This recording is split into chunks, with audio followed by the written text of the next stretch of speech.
काशीदीप crime news में आपका स्वागत है। आइए बढ़ते हैं आज की ताजा खबरों की ओर। वाराणसी स्तन कैंसर केवल स्त्रियों को नहीं बल्कि पुरुषों को हो सकता है। अध्ययनों के मुताबिक विश्व में विभिन्न कारणों से होने वाली स्त्रियों की मौत का सबसे बड़ा कारण स्तन कैंसर दी है। बहरहाल लाइलाज हरगिज नहीं, बशर्ते विभत्स रूप लेने से पहले इसकी पहचान हो जाए और समर्थ कुशल चिकित्सा विशेषज्ञों द्वारा समय पर इसका इलाज शुरू कर दिया जाए। यह दावा विगत 25 वर्षों से कैंसर के इलाज में तभी सुप्रसिद्ध cancer specialist doctor Vinita Srivastava ने अपनी एक प्रेस कॉन्फ्रेंस में बताया कि वाराणसी उसके आसपास के जिलों में 2.5 दशक से चिकित्सा कर्म करते हुए उन्होंने पाया है कि स्तन संबंधी अन्य विकार या कैंसर की पहचान अशिक्षा जनित या उपेक्षा जनित अज्ञान के कारण बहुत देर में हो पाती है। ऐसी स्थिति में मरीज में खतरे का स्तर बहुत बढ़ जाता है, उसका इलाज दूर हो जाता है। डॉक्टर विनीता ने बताया कि मरीजों में स्तन कैंसर की पहचान जल्द से जल्द होने तदनुसार तत्काल उनका इलाज शुरू करने के लिए वो 25 वर्षों से लगातार पीड़ितों उनके परिवारों को जागरूक तथा प्रेरित करने के काम में लगी है ताकि कैंसर का पहचान जल्द से जल्द हो सके। इसके लिए कैंसर विजेताओं के लिए समय समय पर कार्यक्रम आयोजन किए जाते हैं जिससे उनका परस्पर संवाद तथा संवाद बना रहता है। हर साल अक्टूबर को अंतर्राष्ट्रीय स्तन कैंसर जागरूकता माह अंतर्गत प्रत्येक शनिवार को निःशुल्क स्तन कैंसर स्क्रीनिंग कराई जाती है। वरिष्ठ नागरिकों, सैन्य कर्मियों को समूची चिकित्सा छूट की व्यवस्था भी है। 13 साल की ऊपर की बच्चियों के लिए बच्चेदानी के कैंसर बचाव हेतु वैक्सीन भी लगाई जाती। बताया कि अपने क्लिनिक 25 वर्ष पूरे होने पर आगामी 23 व 24 जनवरी को कैंसर का निःशुल्क जांच कराई जा रही। जांचों ऑपरेशन में रोगियों को 40% छूट दी जाएगी। तत्पश्चात उपचार भी शुरू कर दी जाएगी। आलिया खान की रिपोर्ट, वाराणसी।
अक्टूबर क्या है, अंतर्राष्ट्रीय स्तन कैंसर अवेयरनेस माह मनाया था ऑल ओवर वर्ल्ड।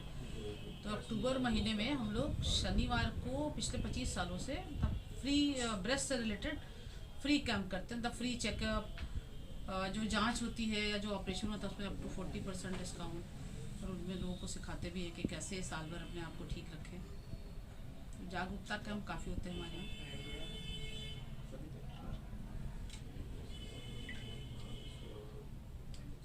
वैक्सीन भी कोई आता है जो बच्चेदानी के कैंसर के लिए रोकने के लिए भी वैक्सीन आता है। हाँ, बच्चेदानी के, केवल बच्चेदानी के कैंसर का ही वैक्सीन अवेलेबल है। जैसे टीबी का सुनते हैं, पोलियो का सुनते हैं ना, तो बीमारी से बचाने के लिए जो यूट्रस कैंसर है उससे बचाने के लिए वैक्सीन अवेलेबल है। तो अभी तो गवर्नमेंट जो है वो उस पर बहुत काम कर रही है। उसने फ्री स्कूलों में वैक्सीन लगवाना शुरू कर दिया, उसके लिए काफ़ी अवेयरनेस प्रोग्राम चल रहे हैं। तो 13 साल से ऊपर की बच्चियों को लगना चाहिए। 13 साल के ऊपर 13 साल से 45 साल तक लगा सकते हैं, लेकिन उसका फ़ायदा तभी मिलता है जब शादी होने के पहले वो लग जाए। संभावना फिर आगे कम रहती है, बहुत कम हो जाती है, बहुत कम। तो एक ऐसी वैक्सीन जिससे कैंसर बच जाए तो ये तो बहुत ही है, थोड़ी महंगी है, लेकिन भाई आपकी बिटिया सुरक्षित चालू किया जाएगा जी। डॉक्टर साहब, सबसे पहले तो आपको मेडिकल कहाँ से शुरू हुआ है? मेरी सारी पढ़ाई मेडिकल की MBBS और MS, मतलब ग्रेजुएट और पोस्ट ग्रेजुएट काशी विश्वविद्यालय से।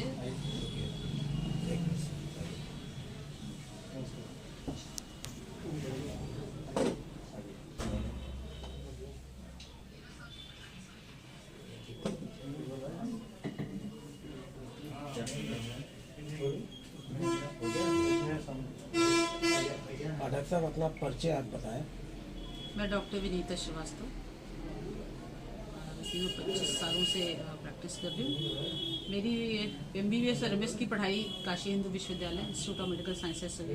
वहाँ से MS करने के बाद उन्होंने सोचा कि बाहर दिल्ली बम्बई क्या जाना, काशी में ही जो है बाबा विश्वनाथ के चरणों में बैठ के थोड़ा काशी वासियों की सेवा किया जाए। तो इसी उद्देश्य से ये फील्ड मैंने शुरू किया कि इसमें अपार संभावना है जागरूकता की, और कैंसर से अगर जल्दी डिटेक्शन हो जाए, जल्दी स्क्रीनिंग हो जाए तो काफ़ी मॉर्टेलिटी हम लोग की बच जाती है, क्योंकि औरतों में सेकंड मोस्ट ये लीथल है, सेकंड मोस्ट कारण है डेथ का। तो जितनी जल्दी हम लोग ढूंढ सके इसको, उतनी जल्दी बचाव हो सकता है। इसका एडवांटेज ये है कि ब्रेस्ट एक बाहर ऑर्गन होता है, एक अंग है जो बाहर है, जिसको महिला खुद भी आसानी से देख सकती है, और कुछ लक्षण उनको बताए जाते हैं तो उन लक्षणों के आधार पे उनको शक हो जाए अगर, तो जल्दी राय ले सकते हैं।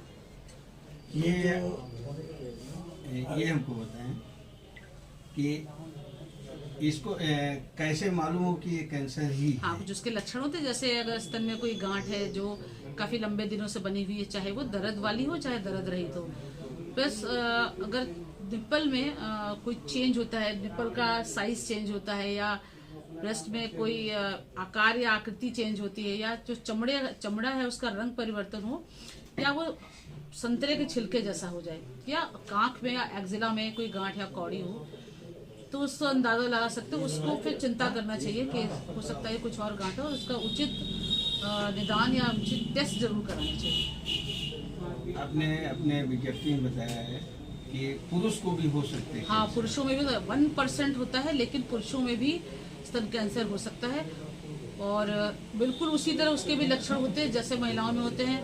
निपल में या काला जो एरिया होता है उसमें घाव हो सकता है, उसमें गांठ हो सकती है। बिना सूखने वाला 3 हफ्ते से ज़्यादा कैंसर हो सकता है। निपल का पूरा डिस्ट्रक्शन हो सकता है, पैजेट कहते हैं, और उसका इलाज भी बिल्कुल उसी तरह होता है जैसे स्त्री का किया जाता है, महिला का। तो कैसे इसको कैंसर को रोकने के लिए कैंसर क्या आमजन क्या करे? इस कैंसर को रोकने के लिए कोई दवा तो नहीं है, इसके लिए केवल यही उपचार है हम लोग के पास। उपाय ये है कि जितनी जल्दी अर्ली स्टेज पर उसको डिटेक्ट कर लें, उसको कब, क्योंकि जो इलाज होता है और जो सर्वाइवल होता है वो स्टेज के हिसाब से होता है।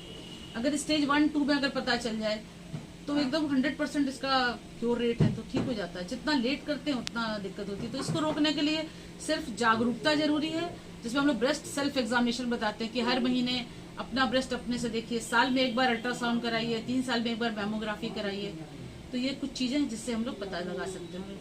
कुछ हाई रिस्क होते हैं, जैसे अगर किसी लेडी का विवाह देर से हुआ हो, पहला बच्चा देर से पैदा हुआ हो, या उसके बच्चे ही ना हुए हो, या घर में उसके नानी, मौसी, माँ, बहन किसी को कैंसर हुआ हो, जिसको जेनेटिक कहते हैं हम लोग, या वो महिला बहुत ही वजन ज्यादा है, फैट है, एक्सरसाइज वगैरह नहीं होती है, या कुछ प्री कैंसरस बीमारियां होती हैं, वो अगर ब्रेस्ट में है तो उनको ब्रेस्ट कैंसर होने की संभावना होती है। तो इन लोगों को थोड़ा जल्दी अलर्ट हो जाना चाहिए कि हमको अपना देखभाल करा लेना चाहिए। युवाओं को क्या संदेश देना चाहिए?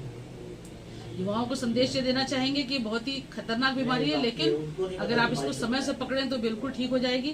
तो उनकी जिम्मेदारी है कि खुद को तो जागरूक हो, इस समाज को भी जागरूक करें। जागरूकता फैलाने में सबके साथ